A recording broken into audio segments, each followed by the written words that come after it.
Tenemos al teléfono al escritor, cuentista, poeta, ensayista, Marcelo Di Marco. Hola Francisco. Hola. Hola, buenas noches. ¿Qué tal? ¿Cómo te va? Muchas gracias por la invitación. Muy bien. Bueno, entre otras cosas, una de las primeras cosas que supe de vos es que, bueno, tenés el taller de corte y corrección. Entonces te quiero preguntar bien en qué consiste para aquellos que no lo conocen y hace cuánto tiempo que funciona. Mira, el taller de corte y corrección es un taller no dedicado, porque te digo una cosa, me llegan a la fanpage, me llegan pedidos de costura de moldes, todo lo que tiene que ver con dice, tenemos 50 camisas para coser. Entonces yo le aclaro, no, espere, lea mejor, acá no es taller de corte y confección, es taller de corte y corrección. Claro. Hecha esa salvedad, le explico que nos dedicamos a literaturero, que ahora le voy a decir a la audiencia. Desde el año 79, a los 21 años empecé a dar talleres literarios, y un buen día, inspirado en el libro de Antoine Albalat, El arte de escribir y la formación del estilo, me pregunté cómo sería escribir un libro así, pero adecuado al lector de hoy, con ejercitación, con ejemplos no solo de literatura francesa como el libro de Albalat. El de Albalat tampoco tiene ejercitación, adaptado al lector argentino, al escritor en formación argentino. Entonces, bueno, apareció un libro justamente titulado Taller de corte y corrección, la bajada es Guía para la creación literaria. A los pocos meses subió en lista de bestsellers de página 12, hoy día va por su 5ª edición, y ese libro le dio nombre al canal Taller de corte y corrección en YouTube y a nuestra comunidad.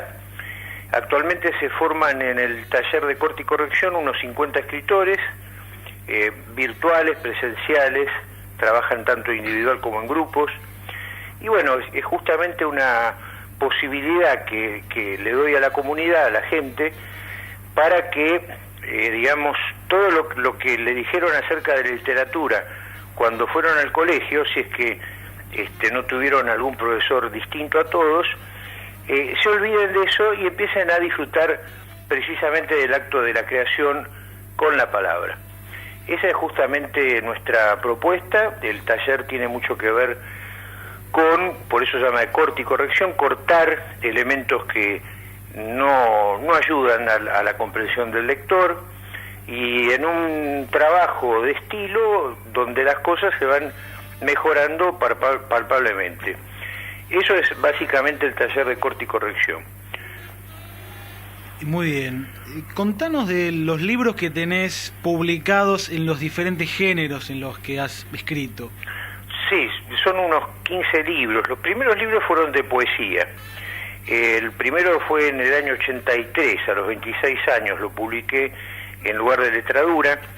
Ese libro, Beatriz Arlo habló de otro, lo había elegido como uno de los mejores libros del año, Una temporada en Bavia. Ese libro salió en las ediciones de La Flor. Antes hubo uno también de poesía y narrativa, que es La traducción y 6 poemas. Y bueno, siempre publicando editoriales chicas y medianas, hasta que tuve la gracia del cielo de ganar el concurso Antorchas en el año 95, y se publica, hace ya 22 años, se publica mi primer libro en Sudamericana, que es un libro de cuentos de terror titulado El fantasma del Reich. Después de eso se me ocurrió esta historia del que te comentaba recién, del taller de corte y corrección. Como anduvo bárbaro, me pidieron un libro similar pero para poesía. Ese salió por supuesto en Sudamericana también, y a ese después Canela, que en ese momento estaba de directora de la parte infantil juvenil, me pidió el taller de corte y corrección pero en su versión pediátrica. Ahí salieron Atreverse a escribir y Atreverse a corregir, que escribí junto con mi esposa, Nomi Pensic. Después de ese material también todo, como ves, son 4 manuales sobre escritura. Después de eso aparece una novela mía, un thriller que ya va por la segunda edición, que se titula Victoria entre las sombras, también por Random. Después de eso vuelvo a la poesía, un libro de haikus que se publicó en la editorial 800 Golpes, se titula Esa serena sombra. Después de eso vinieron 2 libros más, uno de poesía y otro de narrativa. El de poesía se titula Carmina Marina y es un homenaje a mi esposa. Es un libro que había escrito hace muchos años y lo reformulé hace 30 años después lo fui reformulando hasta que tiene la versión que hoy día se la puedo entregar con toda humildad a mi reina. Y después de eso aparece un libro de cuentos de terror, estamos hablando en el año 1916, el año pasado, que se titula La mayor astucia del demonio. Ahora este año va a salir otro libro de cuentos de terror en la editorial Barenhaus. A fin de año va a ser en noviembre. Así que bueno, estamos realmente muy conformes. Prácticamente en estos 30 y pico años de carrera fueron un promedio de un libro cada 2 años y medio, pongámosle. Así es la historia. Y mientras tanto, durante ese proceso, publicando antologías, apareciendo en antologías, en revistas, bueno, la vida habitual del escritor. Y ayudando a parir justamente libros a los demás, ¿no? Como una especie de partero, vos ya me viste en acción, y es tratar de ayudar a la gente a poder sacarse un mejor escritor de adentro, ¿no? Esa es la historia. Básicamente, esa es mi historia profesional también. Te quiero decir un par de frases, fragmentos de poemas que fueron, bueno, uno fue uno de los primeros que leí y que me hizo adentrarme en el mundo de la poesía, y la otra la leí un tiempo después, pero también me marcó mucho, y también quiero preguntarte si querés recordar alguna frase, metáfora, imagen poética que haya sido de las primeras que te hayan marcado o no, pero que te hayan marcado. Sí, con todo gusto. Sí, una de las primeras, primero no la había entendido bien porque había una palabra que era nueva para mí, pero la frase dice así, dice: no te quiero como una mancha inerme entre 2 fechas. De un poema de Alberto Girri. Hermoso. Ahí fui corriendo a ver qué era inerme y cuando lo entendí, realmente sucedió algo en mí. Claro. Y la otra frase, que es de Enrique Molina, y dice: adiós, pájaro más profundo que el cielo. Qué hermosura. Sí. Hoy justo, mirá, esto es una serendipia absoluta. Hoy estaba acordándome de Enrique Molina, el día en que lo fui a donar sangre para él, si no me equivoco, estuvo en la Basterrica, internado. Sí, elegiste 2 pedazos de poetas nacionales, ¿no? Sí. Impresionante Girri, impresionante Molina. A mí el primer libro de poemas que cayó en mis manos cuando era muy chico y que me marcó para siempre fue aquella obra formidable de Charles Baudelaire. Vos, como buen cultor del surrealismo poético, tendrás que prenderle más de una vela a este genio. El libro, por supuesto, se titulaba Las flores del mal. Un libro realmente escalofriante. Incluso lo leí, recuerdo, en la traducción de Ulises Petit de Murat, que incluía también poemas prohibidos en su momento del libro de Las flores del mal. Y después el otro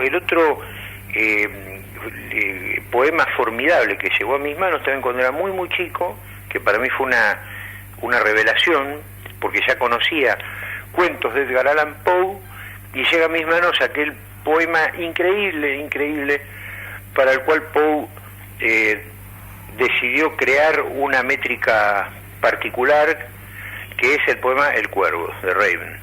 Sí. Con aquella frase famosa, quote the Raven nevermore, dijo el cuervo nunca más. Es un poema que en su momento, hace unos 40 años, me lo sabía todo de memoria, lo recité una vez en el profesorado, y bueno, si me animo, podría llegar a volver a ese joven Di Marco, recordando ese maravilloso poema, en la traducción, porque hay varias traducciones, la traducción de Pérez Bonalde, un autor, si no me equivoco, nicaragüense. Bueno, esos son los pilares en los cuales basé mi poesía. Y ahora que lo pienso, siempre escribía a la luz de esas maravillas, ¿no? Por un lado la elegancia desmesurada de un Edgar Allan Poe con su poema narrativo, que es prácticamente un cuento, y después, bueno, esa cosa desaforada y no menos elegante de un Baudelaire. Da la casualidad que Baudelaire fue uno de los grandes traductores de Poe. Hoy día se lo conoce a Poe gracias a dos caminos. Por un lado, los surrealistas. Los surrealistas lo endiosaron a Poe, lo pusieron como uno de sus epígonos, y ellos habían leído la traducción al francés de Charles Baudelaire.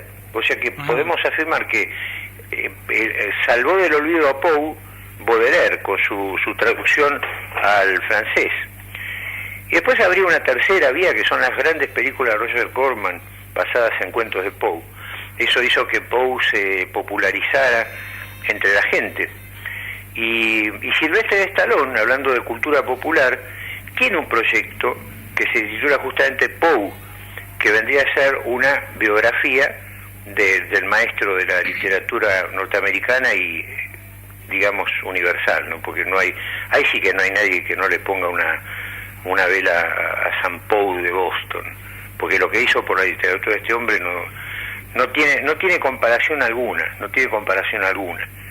Cualquier autor de hoy día no puede dejar de reconocer el tremendo influjo y la tremenda impronta inspiradora que Poe puso en su alma, ¿no? Y en su pluma.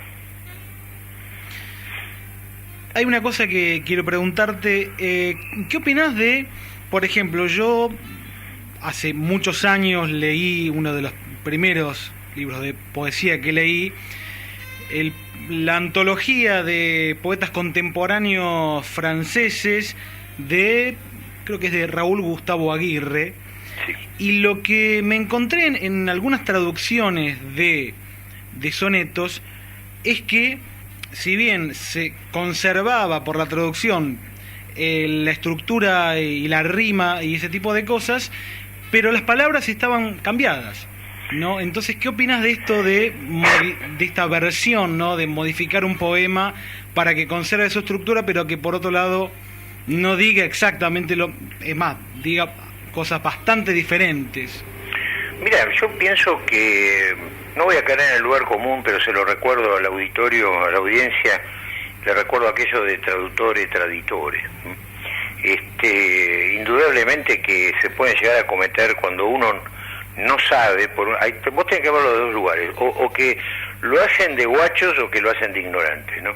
Si lo hacen de ignorantes, tenés el caso, hay una edición en alemán de aquel libro de cuentos de Pairó, Cuentos de Pago Chico. Sí, sí. Hay una edición en alemán, en la tapa se lee en alemán Cuentos de baja remuneración. ¿Qué me contás, Francisco? Sí, sí. Cuentos de baja remuneración, pues, bueno, el pago es precisamente no un pago de remuneración económica, de luego, cualquier argentino lo sabe, pero si vos lo traducís literalmente, es como aquello de between no more, ¿viste? O sea, entre nomás, between no more. Así que bueno, eso por un lado, una cuestión es la ignorancia, y el otro es precisamente el hecho de lucirse diciendo, vean cómo pude imitar la caída, la melodía, el escandido de los versos de fulano. Sí, pero hiciste cualquier cosa, es un poema tuyo. Claro. Si vos ves, por ejemplo, hablando de Poe, las versiones de Carlos Obligado y de Pérez Bonalde son completamente diferentes. Yo eso lo admito en la medida en que el traductor tenga la suficiente hidalguía de incluir en la traducción el original del idioma al cual se estuvo traicionando, digamos, ¿no? Y eso había una editorial que eran Libros Río Nuevo, de poesía, que eran traducciones literales, o sea, no estaban preocupados por la música, por el ritmo, por la melodía, sino simplemente para mostrarte qué decía exactamente la letra literal del poema y qué pasaba. Ponían, por ejemplo, estaba Rimbaud, estaba Walt Whitman, ponían la edición en una página en el original francés o inglés y al lado la traducción literal. Entonces uno, digamos, conociendo un poco el idioma, podía llegar a seguirlo, el poema, el original, seguirlo con la traducción literal. Entonces no era tanto una versión al castellano, sino que era un libro más bien para gente que sabía esos idiomas y así podía, digamos, apoyarse en alguna palabra que no supiera. Era más para leer para el original que el otro. El castellano era una apoyatura. Pasa tremendamente eso cuando uno agarra versiones traducidas, incluso ya no pensando en la cuestión del ritmo de la poesía, sino también en la prosa. Vos ves que hay traducciones pero tan diferentes entre una cosa y entre una versión y otra, que es notable, ¿no? Así que bueno, la cuestión es procurar leer sobre todo a los autores de la propia lengua. Y bueno, y cuando uno tiene realmente una enorme necesidad de conocer rápidamente un autor, no vas a estar leyendo a Roald Dahl o a Stephen King leyéndolos en inglés, ¿viste? Directamente vas y los lees en castellano y chao. Pero siempre hay que tener esa salvedad. Las traducciones, por ejemplo, de los libros de Stephen King de antes, en MC, por ejemplo, grandes novelistas, y comparado con las traducciones que se están vendiendo hoy día, al castellano hablo, son increíblemente distintas, pero yo le decía a un alumno, fíjate lo que es la primera página de Misery, por ejemplo, vamos a hablarlo en voz alta, a ver en qué caso se parecen, y no se parecen en nada, la versión que saca ahora de bolsillo y la versión que sacaba antes MC, es pero muy distinto, así que pienso, digamos, que las últimas traducciones de Stephen King lo desmerecen muchísimo al autor, aparte que ya se desmereció de entrada por elegir temas que honestamente son más políticamente correctos que otra cosa. Yo creo que también lo agarró la era Obama y lo hizo bolsa, ¿no? Antes era un salvaje, ahora es un tipo muy civilizado, demasiado civilizado. Al tener constante contacto con gente que escribe, ¿cómo ves el panorama literario actual? Bueno, mira, yo pienso que últimamente hay un montón de autores que parece que no creen en que del otro lado del libro hay un lector que pagó su plata y puso su tiempo para poder leer el libro. Asistimos a cuentos, por ejemplo, que se llaman cuentos de terror, pero que no te mueven un pelo, y además que no terminan, no tienen final. Uno le da la sensación de estar como huérfano, es como si de repente contrataras a un pintor y te deja una pared sin pintar, ¿viste? Y vos le pagaste toda la plata, ¿no? Yo veo eso, veo que hay una especie de literatura light, digamos, que mucho no cuenta, no hay historia, hay situaciones, ¿viste? Pienso que la cosa está girando a partir de eso, de una especie de composición tema, mirá el desnudo de la modelo que está siendo pintada, ¿viste? Pienso que la literatura es otra cosa. Nosotros, en nuestro ámbito, me refiero al taller de corte y corrección, tratamos de escribir textos que lleguen a la gente, que impacten, que no sean, que toquen sus sentidos, digamos, no que sea una cuestión simplemente a veces incluso incomprensible y siempre invariablemente aburrida. Hoy te pasé un reportaje que me hicieron en la Biblioteca Nacional y habrá visto que cuento el caso de gente que me dice, mira, me compré el libro de tal o cual autor de moda y no entendí, me aburrió, ¿viste? Y eso sucede, lamentablemente es así. Pero bueno, hay mucho fogoneo de parte de las editoriales para que esos libros se puedan llegar a vender, ¿no? Por eso, digamos, siempre yo preconizo que el narrador tiene que narrar. Parece una especie de perogrullo, pero un narrador tiene que contar cosas.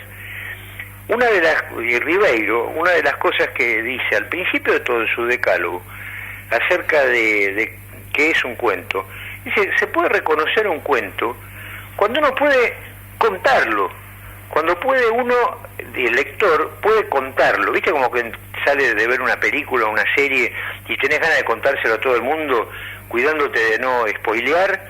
Sí. Bueno, eso es justamente lo que dice Ribeiro, o sea, un buen cuento es aquel que se puede llegar a contar. Ahora, si yo te voy a decir, sí, es una mujer que durante 300 páginas viajó en yate y descubrió que sola que está y listo, ya está, listo, se terminó. ¿Y eso qué es? Un ejercicio en todo caso psicoanalítico, ¿no? Hay un escritor que tiene unos cuantos cuentos, fallecido hace mucho tiempo, que se llamaba Enrique Bernique, que me acordé de... Sí, ¿qué querías saber de eso? ¿Si lo leí? Sí. No lo leí. Ajá. Enrique Bernique, ¿vos lo leíste, no, mi? No, tampoco. Alguna cosa me dice acá mi mujer que leyó, sí. ¿Y claro, por qué lo mencionabas? No, me acordé de él por un par de cuentos que me gustan mucho, como por ejemplo uno que se llama Los Caracoles. Sí, sí. ¿Y la historia la podés contar? Digo, no ahora al aire, pero la historia se podría llegar a contar. Sí, es más que nada un diálogo entre dos personas, que es un adulto y un niño con dos cosmovisiones completamente diferentes con respecto a los caracoles. Y bueno, cada uno expresa la suya y termina ganando uno de los dos, ¿no? Pero eso, o sea, así como está, lo que se plantea es un diálogo, no un cuento. Si es eso solamente. Sí, no sé cómo llamarlo, en realidad es un diálogo. Bueno, entonces nosotros estamos hablando de cuento, un cuento que empieza, que es atravesado por un conflicto, que tiene una trama poderosa y que después termina con un desenlace que le hice comer a este desgraciadito, por contradecirme, le hice comer 50 kilos de caracoles, ¿me explico? Claro. Es eso la cuestión. Porque así yo te digo, si vos me das 5 minutos y le pedís a la audiencia que te tiren 3 o 4 palabras, yo te armo un cuento así, ¿eh? Eso te lo garantizo. ¿Qué autores les recomendás a aquellos que todavía están poco familiarizados con la lectura y a aquellos que están familiarizados también? Para los que no están familiarizados con la lectura, yo lo que les recomiendo es, el primero y fundamentalmente, leerse un libro de Ray Bradbury que se titula El hombre ilustrado. Yo pienso que toda persona que lee ese libro se enamora de la literatura. Y otro libro que yo recomendaría también, por una cuestión de identificación juvenil, es aquel gran autor de la generación perdida norteamericana, Salinger. Me estoy refiriendo a esa obra cumbre de la narrativa picaresca, hablando del pícaro, no de cuestiones de pareja, que es ni más ni menos el personaje de Holden Caulfield en El cazador oculto. Que hay traducciones, ves, ahí tenés otro caso de la traducción tramposa, ¿no? The Catcher in the Rye, el guardián en el centeno. Y estamos hablando de una posición de béisbol, el guardián del catcher, y se lo traduce, digamos, como el guardián en el centeno. Cuando el hijo de la mujer que se lleva a la casa al pibe le dice a él, ¿vos qué te gustaría hacer cuando seas grande? Y él le dice, me gustaría ser el guardián en el centeno. Así que bueno, el cazador oculto tampoco se le acerca mucho, porque hay que explicarle a la gente qué es un catcher, ¿ves? Entonces más o menos ahí tratan de arrimar, pero fíjate qué enorme diferencia que hay entre uno y otro, el guardián del centeno y el cazador oculto. Esos dos libros yo les recomendaría a la gente que leyeran, a los que quieren empezar a leer. Después, a partir de ahí, empiezan a navegar por la literatura norteamericana, se van para adelante, para atrás, empiezan a conocer a Melville, a Edgar Allan Poe, a Hawthorne, a Jack London, a Lovecraft, ya ya ahí ya están navegando solos. Pero a la gente que ya está avesada en la literatura, en la lectura, yo quiero rescatar un título que está muy olvidado, injustamente olvidado, y que estoy verificando que muy poca gente lo ha leído, que es ni más ni menos de Marechal, Adán Buenos Aires. Esa es una novela realmente capital para la literatura argentina. Yo creo que es la novela de la literatura argentina. De Leopoldo Marechal, el Adán Buenos Aires. Y después eso, en otro ámbito, yo recomendaría también que se den una vuelta a los lectores ya avanzados, se den una vuelta por una obra formidable que dio pie precisamente a Adán Buenos Aires, porque Marechal fue uno de los primeros lectores acá de Joyce, y me estoy refiriendo al Ulises. Y después, otra obra, hablando de obras raras, ¿no? O sea, se entiende que un lector avesado por ahí lee mucho García Márquez, lee mucho Vargas Llosa, y está muy bien, bárbaro, son dos genios, ¿no? Pero de golpe creo que la pregunta la puedo responder así para mayor utilidad de la gente que nos está escuchando. Y una que no se pierdan por favor, porque es la novela del fin del siglo XX francés, que es de Michel Houellebecq, Las partículas elementales. Ahí tenés una obra majestuosa, que te va envolviendo sin que vos te des cuenta y te va a llevar a un lugar absolutamente insospechado, del cual no puedo revelar nada bajo riesgo de spoilearle a la gente ese argumento terrible que plantea Houellebecq en Las partículas elementales. Bien, una oyente había pedido si podías leer un cuento corto, podría ser tuyo, por ejemplo. Sí, cómo no. Voy a traer... ¿No me tenés, por favor, la edición de La mayor astucia del demonio? Trae una que quiero leer, un cuento muy, pero muy breve. Volá, dale. Ahí está. Ejerciendo mi heteropatriarcalismo, estoy mandando a mi esposa a traer el libro. Ahí está viniendo, y yo voy a buscar los anteojos. Así. Bien. Que los tengo acá en el living. Los esperamos. Estoy. Acá está. Bueno, Nomi, me vas a tener que sostenerle el libro. Es brevísimo el cuento. Sí. Y se titula Morir en casa, morir despacio. Este es un cuento que nos habían pedido en la revista Noticias a un grupo de escritores. Nos habían pedido que escribiéramos el cuento más breve que pudiésemos escribir. Y bueno, después justamente fue publicado en Noticias hace unos 10 años ya. Dice así: morir en casa, morir despacio. Por fin estaba a punto de firmar, pronto sería libre de una vez. Postrada y jadeante, ella lo espiaba con sus ojos de rata. Era evidente que la vieja tenía miedo. En 60 años jamás se habían separado. Pero él dejó la lapicera en el aire y volvió a cada humillación, a cada derrota suya frente a esa mujer, y contuvo la furia para tomar aliento. Cambié de opinión, mamá, dijo, solemne, rompiendo los papeles de geriátrico. Nadie va a tratarte como pienso hacerlo yo. Ya está.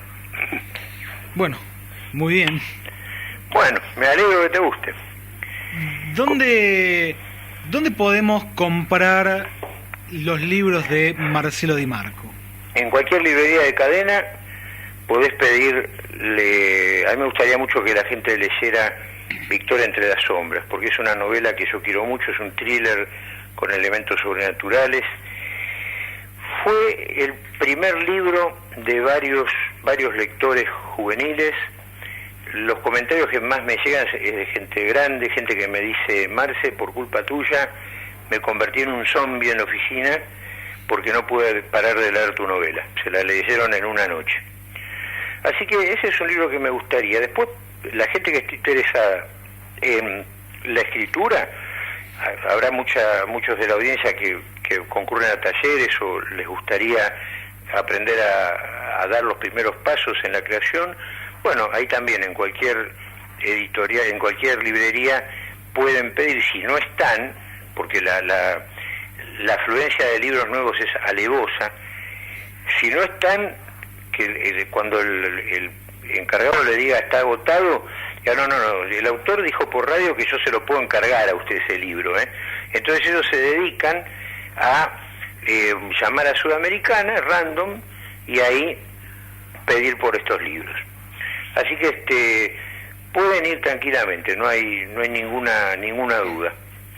Después, por ejemplo, en el Librería Hernández pueden conseguir el libro de haikus que te mencionaba, Esa Serena Sombra, pero estos son los libros que más se venden míos, los que se reponen cada tanto, se van reponiendo en las librerías, que son Atreverse a escribir, Atreverse a corregir, los primeros dos que son taller de corte y corrección, y uno que no mencioné antes de hacer el verso, que ese es para poetas, no para dirigentes políticos, conviene aclararlo, y después este libro Victoria entre las sombras, pueden tranquilamente, ese va por la segunda edición, pueden conseguirlo en las librerías tranquilamente. Bueno, algo que quieras agregar libremente. Sí, lo que quería avisarle a la gente que mañana en la Manzana de las Luces, en el primer piso bueno, todos saben la esquina esa en diagonal norte, Sí. Diagonal sur, perdón, la que conduce a Plaza Mayo, ahí en la Manzana de las Luces, Perú al 200, primer piso, creo que es Perú 217. Ahí voy a dar una charla mañana a las 11 sobre qué es la literatura. Así que a los primerizos sobre todo les puede llegar a venir muy bien para derribar mitos. Hay mucha gente, por ejemplo, que llega al taller pensando que no hay nada mejor que escribir con una pluma de ganso y mandándose imágenes rimbombantes, incluso hasta ridículas. Pero bueno, gracias a esta charla van a ver que el escritor, desde Cervantes para acá y mucho antes también, persiguen precisamente la claridad, la sencillez, aquello que no es complicado, pero sí complejo, que es muy distinto. Así que bueno, el que quiera, muchachos, los espero mañana a las 11, sábado a las 11, en la Manzana de las Luces. Bien, muchas gracias entonces Marcelo y Marco por hablar con nosotros. Al contrario, gracias a vos por la invitación. Y ahora vamos a escuchar algo que espero que te guste, un tango instrumental de Eduardo Rovira que se llama Abril. Bueno, con todo gusto. Bueno, hasta pronto. Gracias, mi hijo, hasta luego. Chao.